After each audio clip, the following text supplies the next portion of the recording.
Olá, estamos aqui direto de Belém do Pará, da COP30. Já estamos desde antes do evento, cobrindo com reportagens, entrevistas. O programa da semana passada foi também um programa especial. E a você que está nos acompanhando em qualquer lugar do Brasil e do mundo, pela rede AmazonSat de televisão e também pelo nosso canal do YouTube, o nosso muito obrigado. Estamos chegando hoje ao final da temporada. É o último capítulo da série Amazônia em Pauta, em que nós discutimos desde o final do mês de março os desafios que a Amazônia enfrenta diante das mudanças climáticas. E olha, vamos começar o programa de hoje porque está recheado, tem cabeças privilegiadas que vão desfilar conosco aqui, discorrendo sobre bioeconomia, sobre investimentos na Amazônia, sobre a agenda climática que está sendo debatida aqui na COP30. E eu vou mostrar para você a primeira conversa que eu tive com o secretário de Estado de Ciência e Tecnologia e Inovação do Amapá, Edivan Barros de Andrade. Vamos ver. E agora eu vou conversar com o professor Edivan Andrade. Ele é secretário de Estado de Ciência e Tecnologia do Estado do Amapá. Está aqui coordenando boa parte da equipe amapaense durante a COP30.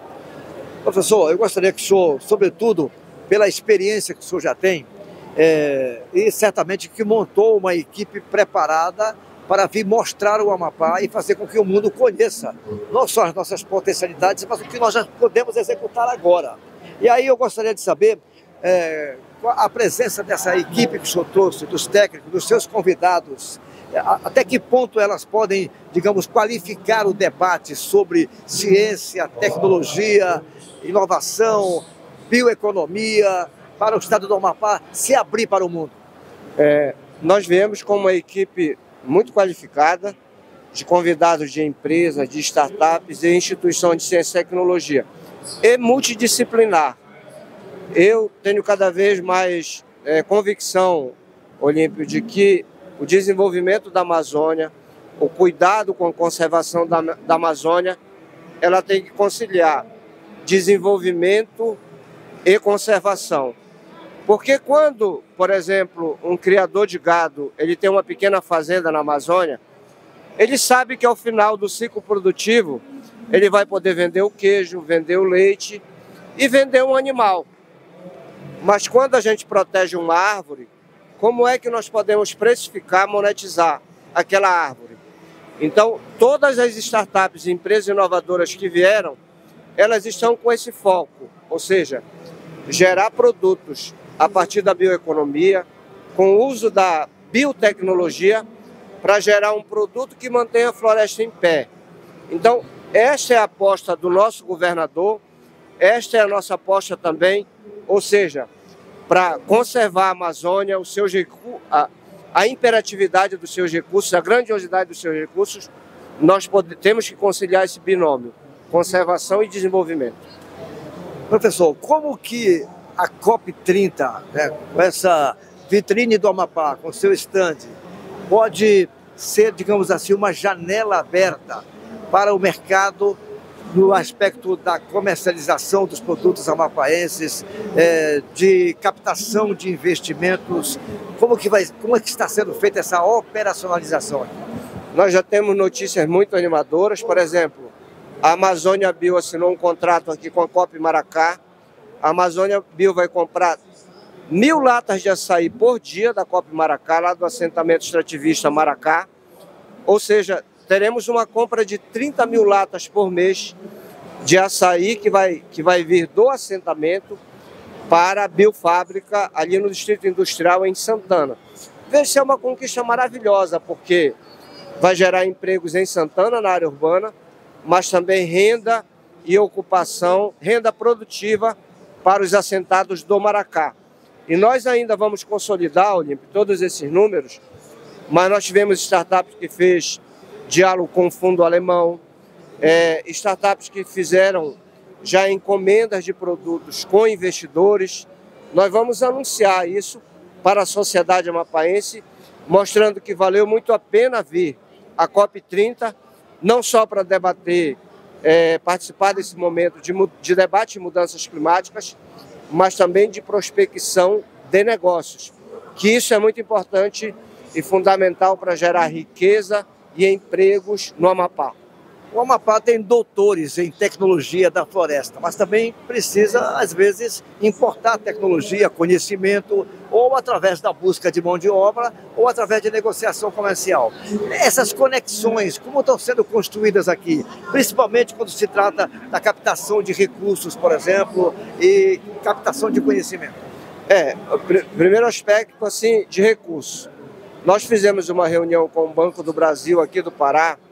Eles criaram um setor de inovação e sustentabilidade dentro do banco. E eu perguntei, eu disse, olha, tem conexão com o Amapá, com os outros estados amazônicos? E o gerente muito novo disse, olha, Edivan, muito pouca a nossa conexão. É um edital, Olímpio, de 55 milhões, voltado para a sustentabilidade, para a inovação. Nós já alinhamos isso com o Banco do Brasil para fazer um lançamento lá no Amapá. Convidamos essa mesma gerência para estar dentro do Parque Tecnológico, porque você tocou no assunto.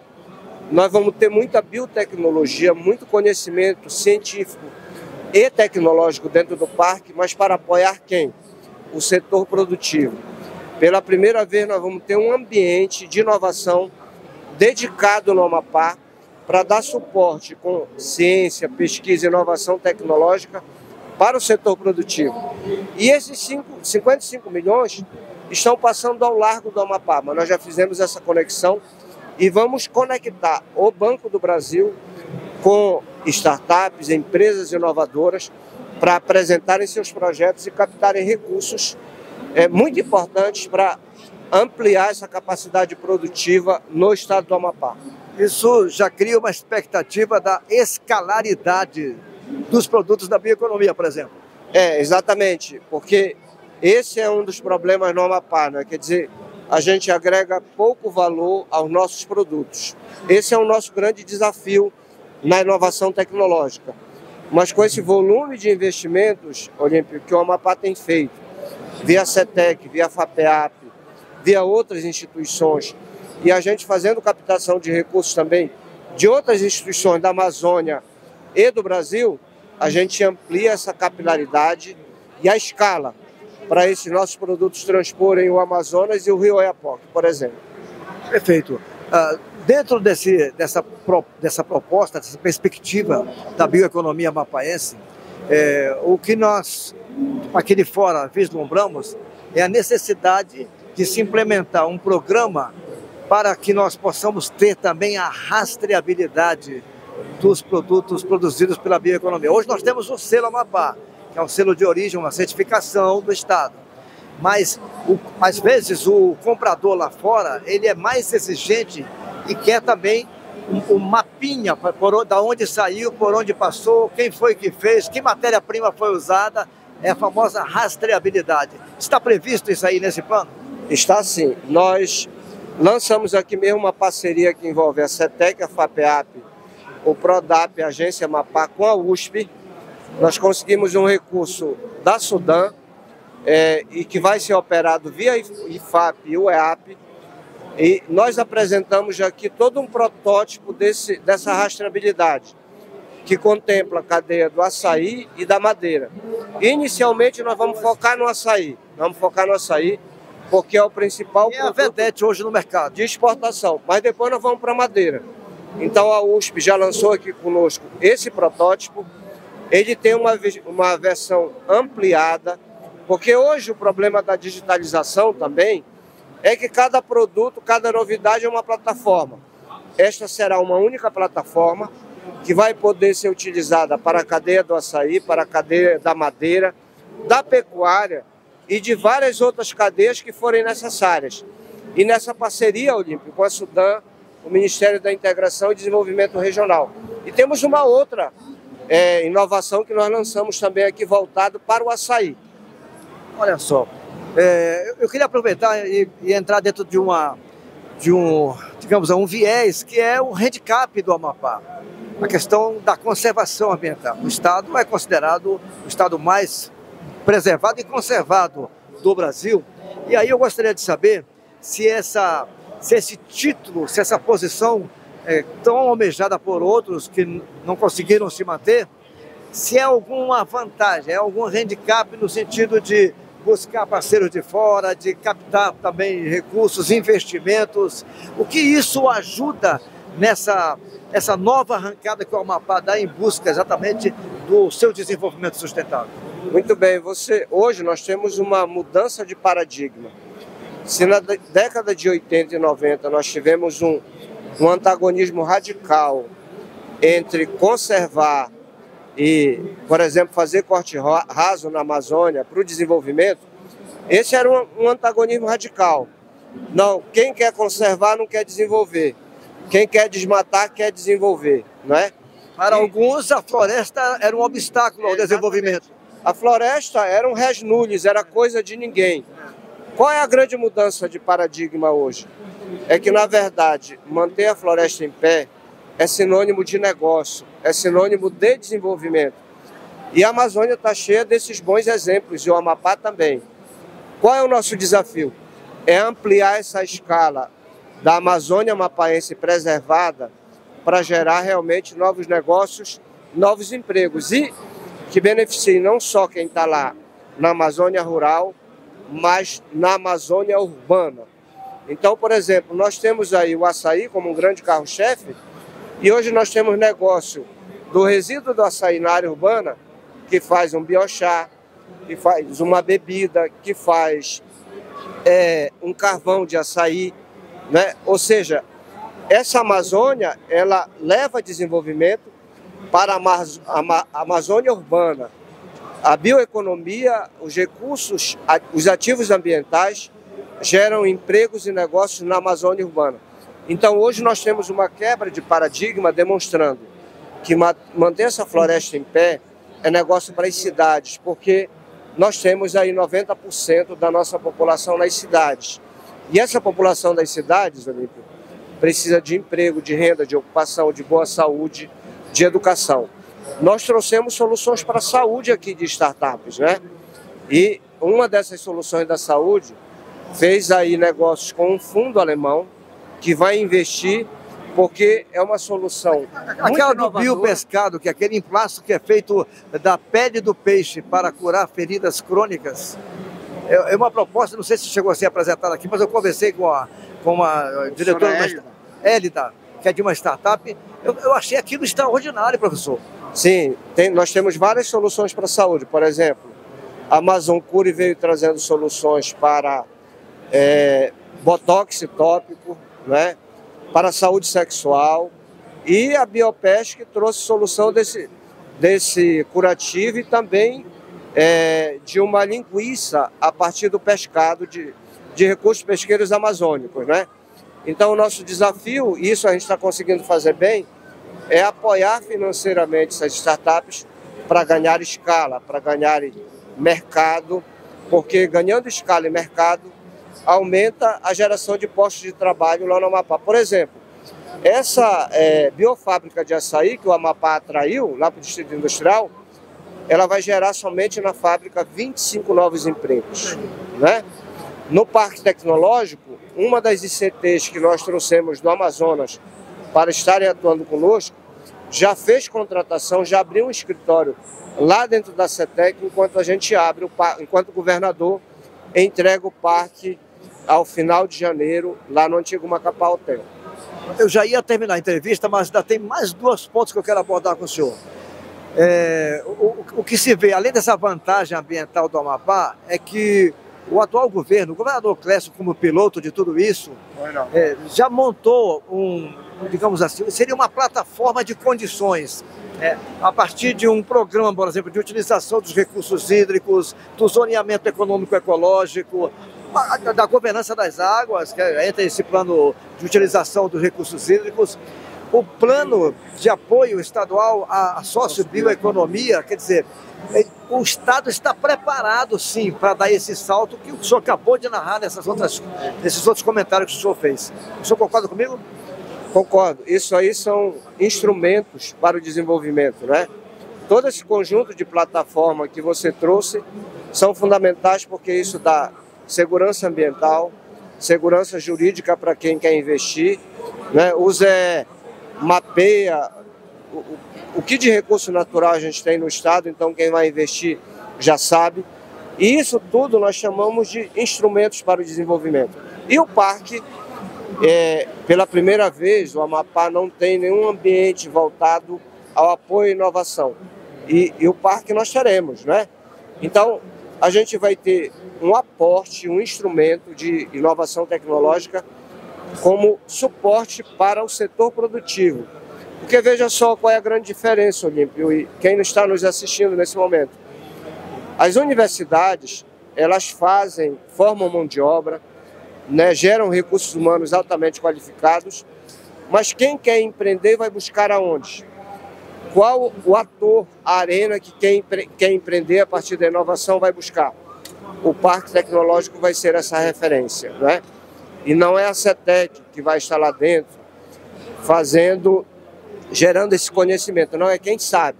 São ICTs, são empresas, são startups para apoiar esse empreendedor que está nascendo como uma startup, como uma empresa inovadora. E a CETEC vai ter esse papel com o governo de articular, de coordenar e de planejar, né? Exatamente. Mas nós teremos empresas lá dentro que vão dar suporte a quem quer empreender. E essa é a grande revolução, o grande diferencial. De tantas alvíceras que o senhor colocou aqui, eu queria aproveitar agora que o senhor, como secretário de Estado da Ciência, Tecnologia e Inovação e um professor universitário, desse uma mensagem naquela câmera ali para os jovens do Amapá, da Amazônia, porque nós estamos numa rede de televisão que ela é amazônica. Uma mensagem para os jovens pesquisadores, os empreendedores, jovens startups do Amapá e da região, como eu falei, que acompanham a participação do Amapá tão proativa nessa COP30. Você sabe que as pesquisas indicam, Olímpio, que o jovem, ele quer empreender. Nós temos uma mudança grande hoje nesse perfil do jovem que não quer ser servidor público, mas quer empreender. E no Amapá também. E você já conhece os números. Quando o governador assumiu, nós tínhamos 42 empresas inovadoras, hoje são 210. E esse número a gente acredita que é muito maior, porque nem todas estão na base do Sebrae. O que nós queremos anunciar como mensagem? Que empreender por meio da inovação tecnológica e utilizando os recursos ambientais da Amazônia para gerar novos negócios, novos produtos, novos serviços, que vai garantir o futuro do Amapá, né, para gerar riqueza, emprego e renda a partir do jovem que quer empreender, né, utilizando a inovação tecnológica como indutor para essa nova riqueza que se anuncia para a Amazônia e para o Amapá. Muito obrigado, secretário. Eu conversei aqui com o secretário de Estado da Ciência e Tecnologia, Edivan Andrade. Muito obrigado mesmo. Tenho certeza que depois dessa entrevista, muitos jovens serão motivados a partir para esse novo caminho. Muito obrigado. Muito obrigado, Olímpio. Parabéns. Aí você viu quanta importância da participação do Amapá, como que o Amapá se destaca aqui na COP30. E o professor Edivan Andrade, que é uma cabeça privilegiada, como eu destaquei no início, com grande conhecimento, mostrando que o Amapá, de fato, é uma vitrine muito requisitada, muito cobiçada aqui na COP30. Agora, a gente vai fazer rapidamente o intervalo e daqui a pouco nós voltamos com o Amazônia em Pauta.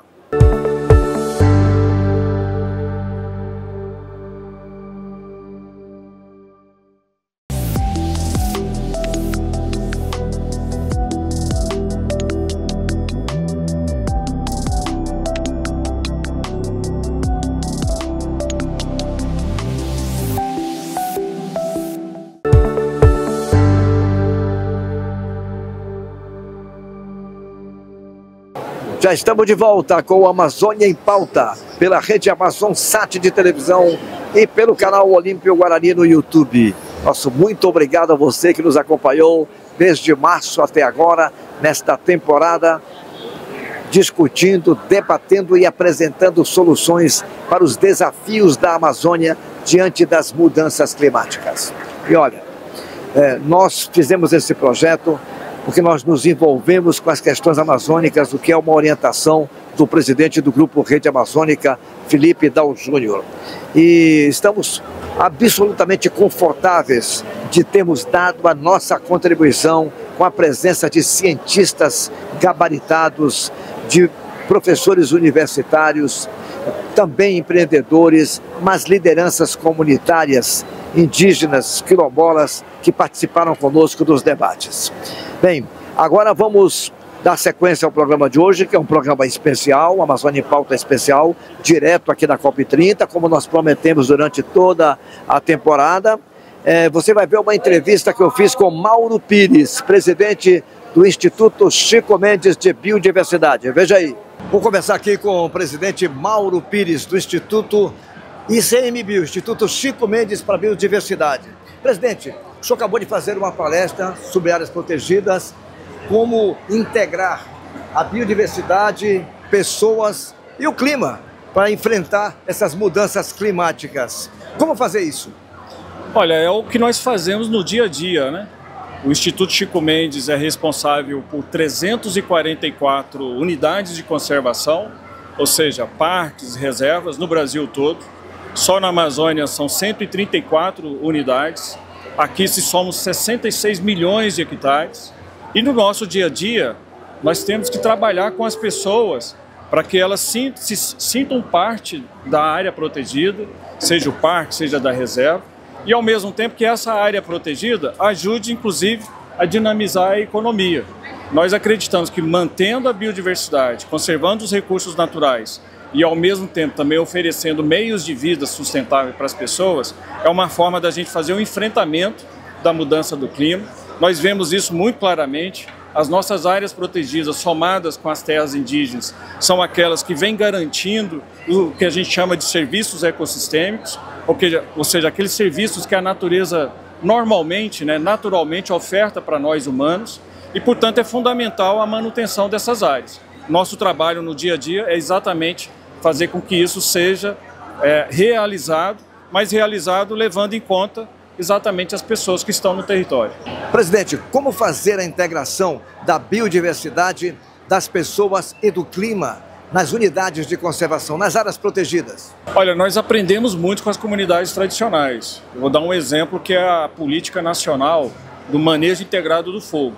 Foi a partir do conhecimento tradicional, percebendo como os indígenas, os quilombolas fazem o manejo do fogo durante o ano, é que nós incorporamos isso como parte agora de uma política pública.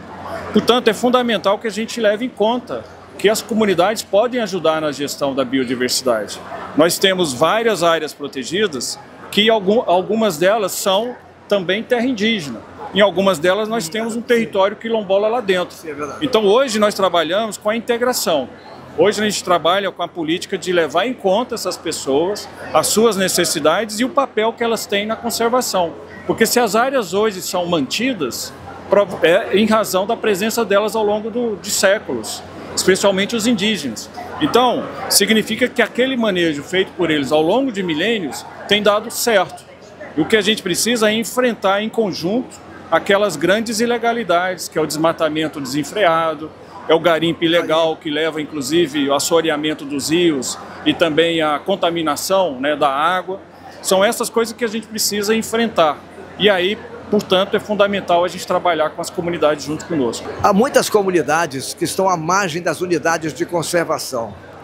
Como fazer para trazer com que os ribeirinhos, os quilombolas, as comunidades tradicionais, os nossos ancestrais, aqueles que chegaram primeiro nessas terras, possam se integrar a essa nova política para o combate às mudanças climáticas?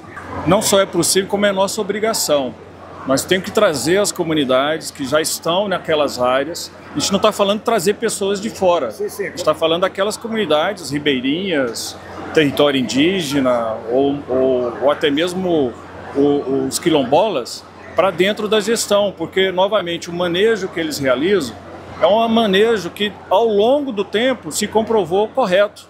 Então, a gente tem que aprender com eles e fazer com que a gestão tenha a contribuição de cada um deles. Esse é o nosso desafio e nós temos feito isso. Nós temos avançado na consolidação dos conselhos, Cada unidade de conservação deve ter um conselho e a presença dessas comunidades, seja no conselho, seja nas diferentes atividades que podem ser realizadas no Parque Nacional, por exemplo, é essencial para a gente enfrentar a mudança do clima. Alvíceras, eu sou documentarista, eu tenho andado muito na Amazônia e eu vejo agora que essa visão da nova gestão do ICMBio, ela vai ao encontro, né, dessas aspirações dos ribeirinhos, dos quilombolas, das comunidades tradicionais. Para encerrar, presidente, eu sei que o senhor tem agenda aí. O senhor anunciou que houve uma redução no desmatamento da Amazônia nesses últimos... Nas unidades de conservação. Nas unidades de conservação também. Depois de muitos anos de luta para combater isso, porquanto nos últimos 3, 4 anos houve um crescimento. A que se deve isso, essa redução? Olha, a redução está diretamente associada à maior presença do ICMBio na gestão dessas áreas protegidas. E eu digo isso com muita certeza porque foi evidente. A partir de janeiro, o ICMBio voltou ao território. Antes, nós, infelizmente, tínhamos uma mensagem do governo de que os órgãos ambientais não tinham vez. Nós voltamos a trabalhar, voltamos a ocupar o território, a combater o garimpo, a combater a ilegalidade, e agora os resultados estão aparecendo. Nós encontramos um menor desmatamento, né, desde quando o ICMBio foi criado, em 2007. Portanto, acho que sinaliza que quanto mais gestão, mais investimento, e nós achamos que trabalhar, consolidar a unidade de conservação é investimento, não é gasto, nós vamos conseguir fazer o enfrentamento da mudança do clima, dando condições para que as pessoas habitem os seus territórios e, ao mesmo tempo, conservar os recursos naturais. Muito boa a participação agora do presidente do ICMBio, e eu quero só reforçar o nosso ponto de vista da necessidade da integração das comunidades que vivem no entorno das unidades de conservação, que nem sempre são ouvidas pelos técnicos. Eles que estão lá antes de nós chegarmos aqui, antes do homem branco chegar aqui, que tem grande conhecimento. Deu exemplo aí o presidente do ICMBio no caso do controle de incêndio nas florestas. Bem, agora nós vamos assistir uma entrevista com o presidente Antônio Batista. Ele é diretor da Agência Amapá. Aliás, ele fez uma palestra brilhante aqui no estande do Amapá, na COP30, com grande conhecimento de bioeconomia, o envolvimento das startups, e você acompanha agora. Eu vou conversar agora aqui com o diretor da Agência Amapá, Antônio Batista. Ele acabou de fazer uma palestra aqui e o painel sobre o selo Amapá. É o selo de certificação de origem. Professor Antônio Batista, hoje o senhor deu uma aula aqui. Quem não conhecia o selo Amapá ficou conhecendo profundamente. E os dados foram até surpreendentes. Quantas empresas hoje já têm o selo Amapá? Olha, primeiramente, parabéns, Olímpio, pela cobertura da COP. Nós estamos em plena COP e a COP, como eu acabei de comentar, nós temos 3 temas que têm dominado o assunto aqui, que é energia renovável, economia circular e bioeconomia. E aí o Amapá traz essa experiência do selo Amapá, que não é um projeto, não é uma possibilidade, é uma coisa real, você conhece bem, né? Então é a maior política pública de bioeconomia em execução. Tá? Então, como você falou, o selo Amapá nada mais, nada menos é reconhecer o produto que é produzido no nosso estado, e aí, a partir de uma avaliação, ele recebe, então, como fosse um selo de origem, e hoje mais de 1.300 estabelecimentos já hoje tem esse selo, e já começa a dar resultado, porque além deles conseguirem colocar esses produtos no mercado do Amapá, as redes de supermercados hoje têm priorizado quem tem selo Amapá. Como nós vimos aqui, já temos empreendedores que já estão exportando seus produtos devido a esse selo de qualidade. E, aliás, a boa notícia agora para o Amapá, que está exportando café de caroço de açaí, foi a taxação que foi eliminada dos Estados Unidos, derrubou aquela famosa taxa que estava impedindo a nossa exportação, e isso vai, sem dúvida nenhuma, abrir o mercado para o Amapá. Mas eu queria me ater muito ao que o senhor falou hoje aqui, até porque é preciso que as pessoas saibam. O Amapá deu, nos últimos anos, um passo muito grande no sentido de se estruturar, se preparar para receber também os investimentos. O governador Clécio lançou aqui na terça-feira o programa de de apoio à sociobioeconomia. Olha, isso aí foi foi a grande sacada, um gol de placa. Gol de placa. Mas a gente já tem também o programa de gerenciamento, de utilização dos recursos hídricos, perfeito, governança das águas, que é necessária. A lá do Araguari está toda mapeada, né? Enfim, o que produzir e aonde, né? Isso. Temos também o zoneamento econômico-ecológico. Perfeito. A nossa lei ambiental é uma das mais modernas, enfim. Você acabou de citar, Olímpio, uma série de projetos que são estruturantes. É importante para a população perceber que é importante você fazer um show aqui, um show ali, claro, a cultura é importante, mas mais importante é você criar projetos que possam ser portadores de futuro. E o governo Clécio, essa é a marca desse primeiro ciclo da gestão, que ele investiu muito em projetos que cria primeiramente, segurança jurídica, tá? Então, quem vai investir no Amapá hoje tem segurança jurídica, segurança ambiental, que é super importante para você não implementar seu empreendimento e depois você ser obrigado a fechar porque está infringindo. Não, o Amapá hoje te dá e te dá uma segurança de mercado. Se o Amapá, você produziu no Amapá, você tem esse carimbo de qualidade que você se torna apto não só para vender para o Estado, mas para qualquer lugar do Brasil. Agora tem duas coisas que são importantes, que são linkadas a esse processo de certificação, que ainda falta desenvolver. Isso aí é uma coisa de futuro, até porque nós temos que pensar na escalaridade, mas é a rastreabilidade, para poder garantir que os compradores comprem os nossos produtos sabendo de onde eles saíram, por onde eles passaram, até chegar lá no mercado deles. Você tocou num ponto importante. Rastreabilidade hoje é importante porque cada vez mais nós temos um consumidor consciente. Exigente. Um consumidor exigente, né? Então, a rastreabilidade garante que você não usou matéria-prima fora do que é considerado legal, que você não usou mão de obra fora das questões trabalhistas, né? Então, é muito importante, cada vez mais o consumo avança para você ter a informação de todo o processo de produção. Então, a questão da rastreabilidade faz todo sentido, é uma forma de você garantir não só da confiabilidade, mas a qualidade do produto que você está adquirindo. Então, de fato, a rastreabilidade e o selo Amapá se compromete a fazer esse processo, é um ponto fundamental para garantir toda a transparência do processo e a segurança.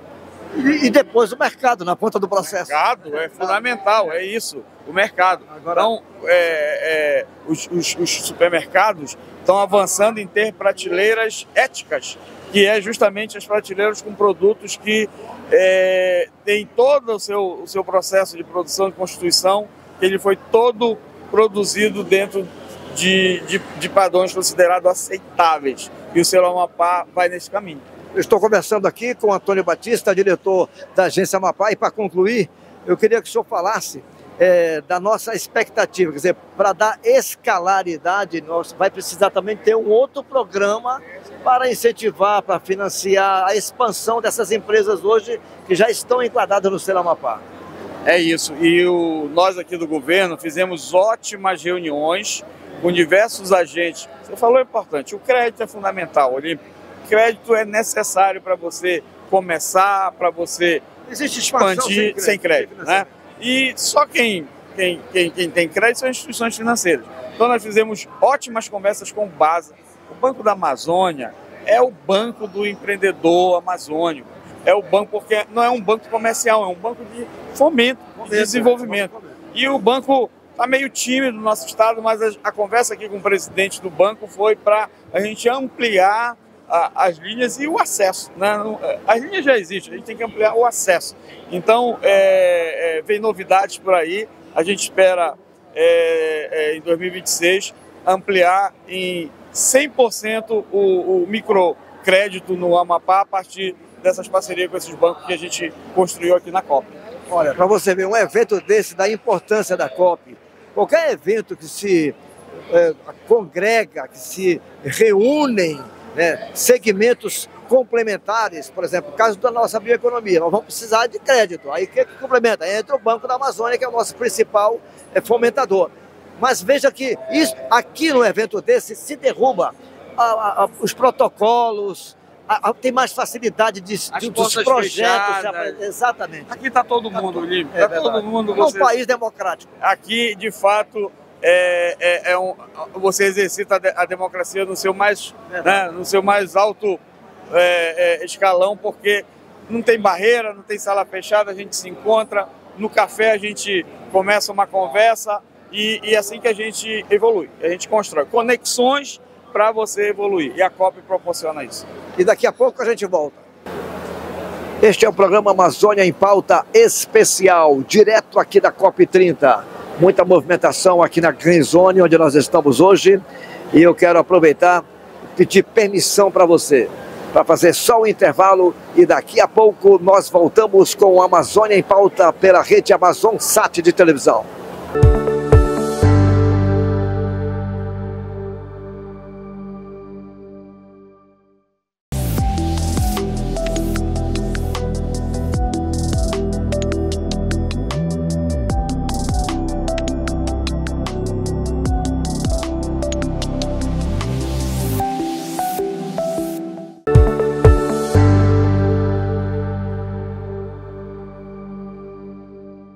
E agora vamos ver a entrevista que eu fiz com o diretor do campus fluvial do IFAP, Neilson Silva. Acompanhe.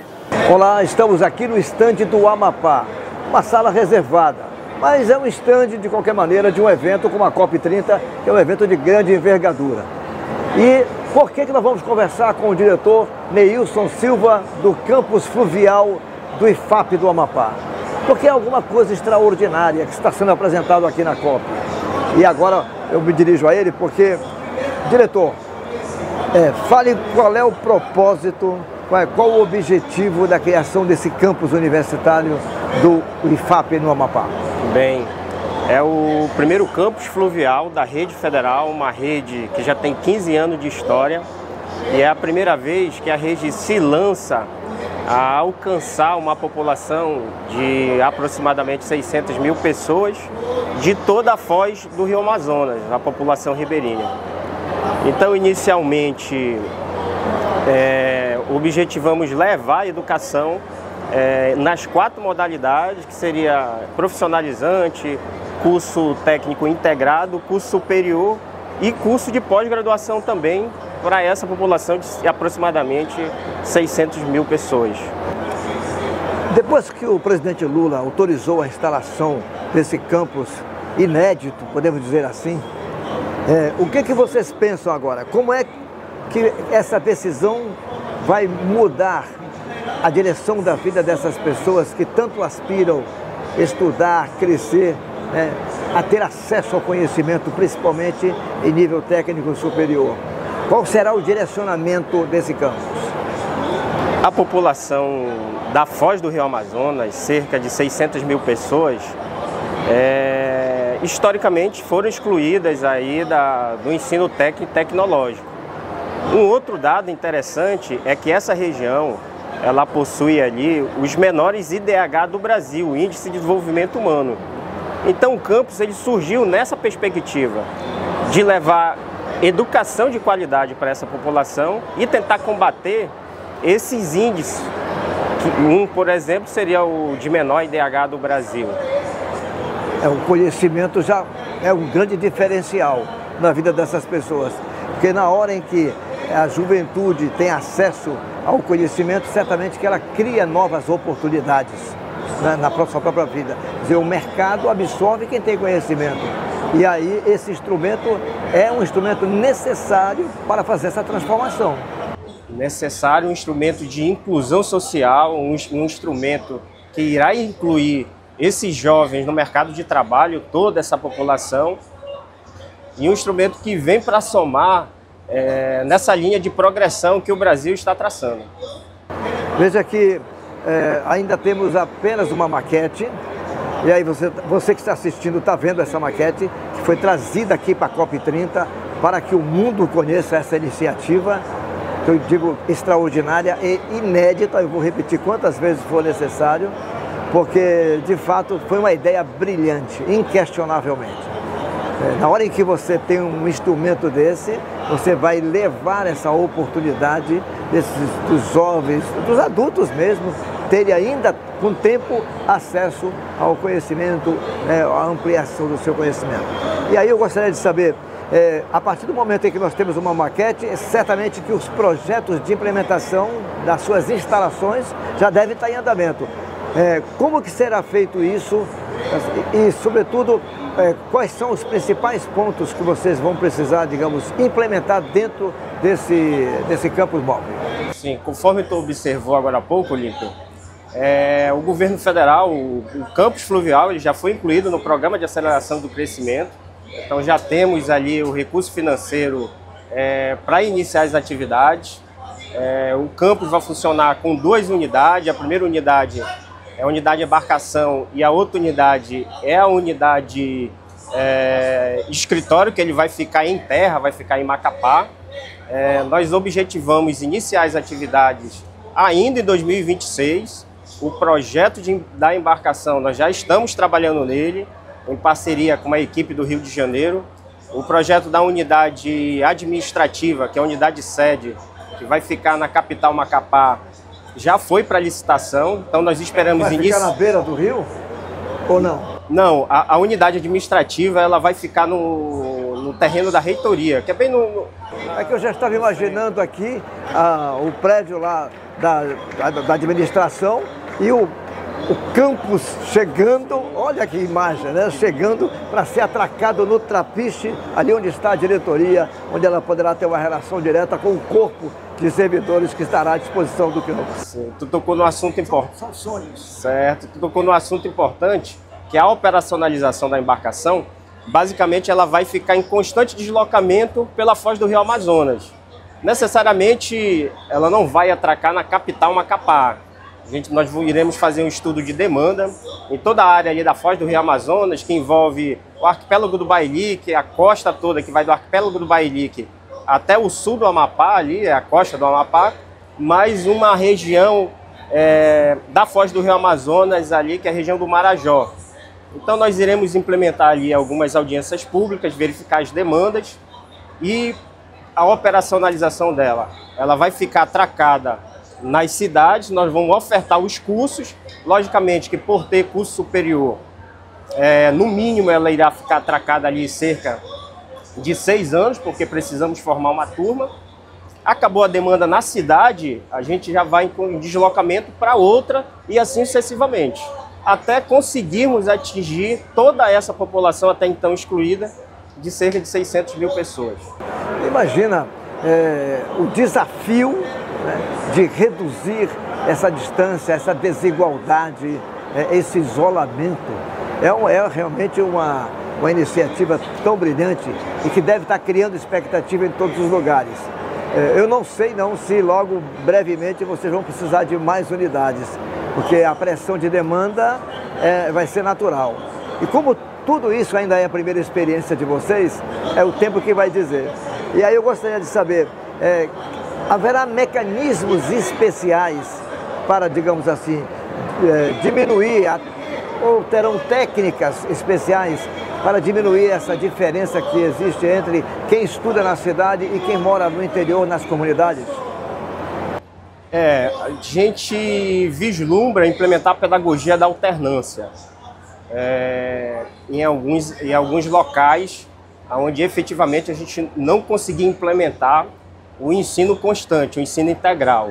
Então, para essas áreas, nós iríamos implementar a pedagogia da alternância, mas a princípio a visão que nós temos e o que as nossas diretrizes do ensino indicaram é que os professores irão ficar em alternância ali, 15 dias embarcado e 15 dias em terra, e assim será disposto para toda essa comunidade também. Uma coisa importante, vocês pretendem fazer, ou tornar esse projeto, uma referência nacional, além desses objetivos todos, ajudar na construção de um novo modelo de ensino, principalmente para a região amazônica, porque começa pelo Amapá, nós estamos na foz do Rio Amazonas, mas ainda temos aí quase 4.000 quilômetros de extensão de rio para o oeste. Então, veja que o desafio começa aqui, mas sem dúvida a expectativa vai se criar para outros pontos. E aí eu lhe perguntaria, que impactos sociais e econômicos o IFAP pretende gerar com a implementação desse projeto? Já tem uma expectativa disso? Sim, é um projeto piloto que provavelmente irá se estender, sem dúvida. Hoje a gente vai se concentrar na Foz do Rio Amazonas, mas futuramente iremos atingir outras regiões, sem dúvida nenhuma. Projeto piloto da rede federal. Miramos principalmente combater essa questão dos índices de desenvolvimento humanos que são baixos nas regiões, mas levar a expectativa de vida, levar a expectativa econômica para essa população, melhorar esses dados econômicos, melhorar esses dados de desigualdade social e melhorar os dados também de uma região que historicamente é atingida pela exploração sexual. Bom, agora vocês vão entrar na parte de implementação do projeto, a construção do barco, não é? Já tem prazos definidos, metas para serem atingidas e, digamos, data para colocar já em prática, a serviço da educação esse projeto? Sim, vamos entregar agora, em julho de 2026, o prédio da unidade administrativa. A embarcação, nós estamos prevendo já entregar ela no final de 2026. A data, a priori, a gente ainda não tem com precisão, mas após sair a parte de licitação, nós viremos divulgar isso para toda a comunidade amapaense e para a nossa comunidade acadêmica. E, a princípio, o que a gente tem amadurecido seria esses dois dados. Conversei aqui com o professor diretor do campus móvel, campus fluvial do IFAP, Nailson Silva. Muito obrigado, Nailson, pela sua disponibilidade aqui na COP30, nesse frisson todo, onde estão se apresentando vários projetos, de se dispor a conversar conosco e levar esta grande novidade para o planeta através dos nossos meios. Muito obrigado. Bem, agora eu vou conversar com o presidente da FAPEAP, da Fundação de Amparo e Desenvolvimento da Pesquisa do Amapá, Gutenberg de Vilhena Silva. Ele é o chefe da delegação amapaense aqui na COP30 e a conversa foi muito boa, veja aí. Seguimos direto aqui da COP30, estamos na Green Zone. Eu estou recebendo aqui agora Gutenberg de Vilhena Silva. Ele é o coordenador da delegação amapaense aqui na COP30 e certamente vai ter muitas informações para nos dar. Professor Gutenberg, eu queria que o senhor fizesse uma avaliação logo desses primeiros dias de COP no que respeita à participação do Amapá nesta conferência. Primeiro, queria saudar os nossos telespectadores, dizer que é um prazer imenso estar no seu programa, um programa de grande repercussão nacional, especialmente na nossa Amazônia. O nosso balanço ele é bastante positivo, considerando os grandes desafios para a delegação do Amapá chegar com uma grande representatividade. Nós somos, na totalidade, cerca de 300 pessoas, considerando os que passaram na primeira semana e os que chegam para trabalhar nesta segunda semana de COP. Então, o nosso balanço é positivo em todos os aspectos. Primeiro, a participação qualificada do Amapá. Todos os dias aqui nós temos um stand, que você está cobrindo muito bem, Olímpio. E todos os dias a gente tem pelo menos 8 painéis. Pelo menos. E alguns painéis em formato de pitch, que são apresentações curtas. Várias startups utilizam esse formato para, em 5, 10 minutos, ou seja, rapidamente, apresentar o seu produto, a sua solução e o que espera, negócios. Então, vamos calcular aí uma média de 8 painéis dia, segunda, terça, quarta, quinta, sexta e sábado, ou seja, foram 6 dias semana passada, então cerca de 50 painéis e mais de 150 expositores. Então, é um saldo muito positivo no que nós devemos fazer, apresentar o Estado, apresentar as nossas soluções inovadoras para o mundo. Então, esse foi um grande desafio e que nós, que compomos a delegação do Amapá, nós tiramos isso como um resultado muito positivo e está dando resultado. Nós temos salas de reunião, muitas reuniões bilaterais foram efetivadas e queremos que após a COP a gente continue ainda a ter ganhos de todas as negociações celebradas aqui na COP30. O senhor falou de positividade e eu estou testemunhando isso aqui. Estou todos os dias acompanhando, a nossa equipe se mobilizando em todos os lugares, acompanhando o Amapá, inclusive fora, tanto da Blue Zone quanto da Green Zone. Mas, professor, eu queria que o senhor destacasse, diante dessa positividade toda, se nós já temos alguns números, quais são os principais resultados das conexões, dos compromissos já assumidos para o futuro, no que respeita a esses primeiros dias da COP, principalmente o senhor destacando se já houve algum avanço e alguma negociação que possa se destacar aqui, para que as pessoas possam saber exatamente em que pé já anda esse avanço na relação com os potenciais, digamos assim, investidores ou compradores. Olímpio, até o final da semana passada, sábado, foi o último dia da primeira semana, nós tivemos aí cerca de 15 negócios fechados. A gente está a gente está se atualizando de tempos em tempos, porque, como você pode constatar, o stand vive lotado, vive movimentado, e as startups que passam por aqui, algumas já fizeram conexões.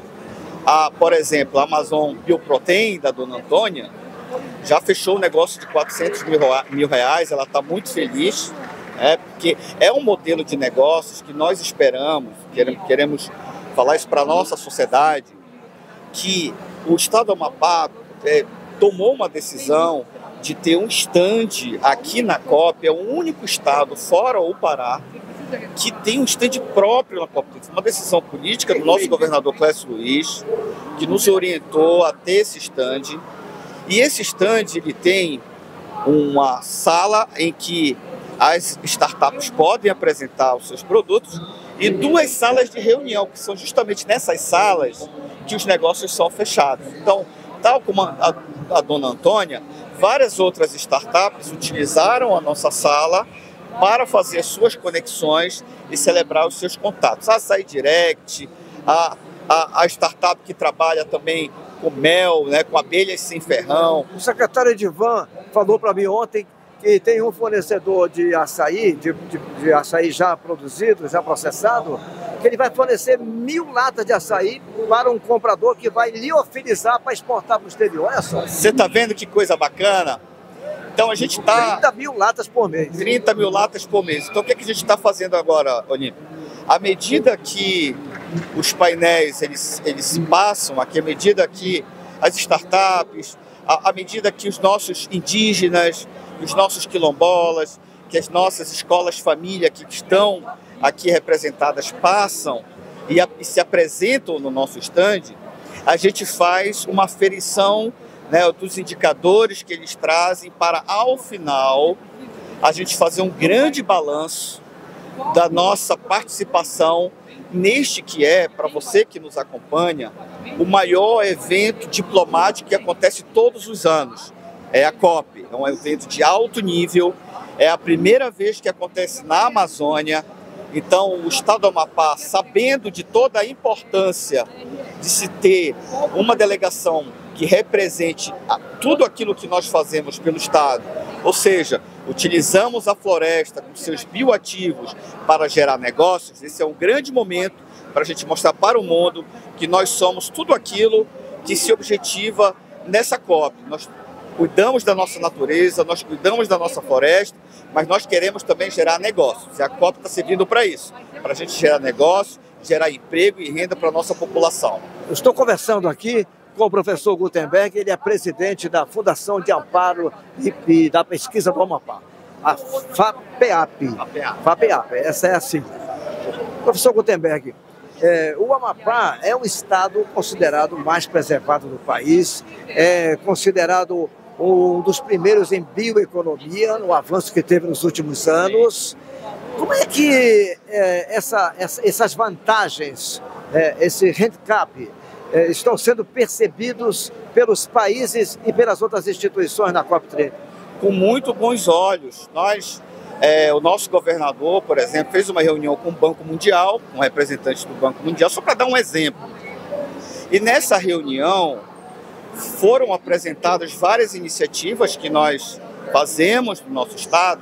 Então, assim, Olímpio, para cada tipo de investidor, de parceiro, nós apresentamos aquilo que se espera. Então, com o Banco Mundial, por exemplo, nós apresentamos os nossos atlas, especialmente o que já está materializado, que é o Atlas Solar. Transição energética. E aí trabalhamos com transição energética.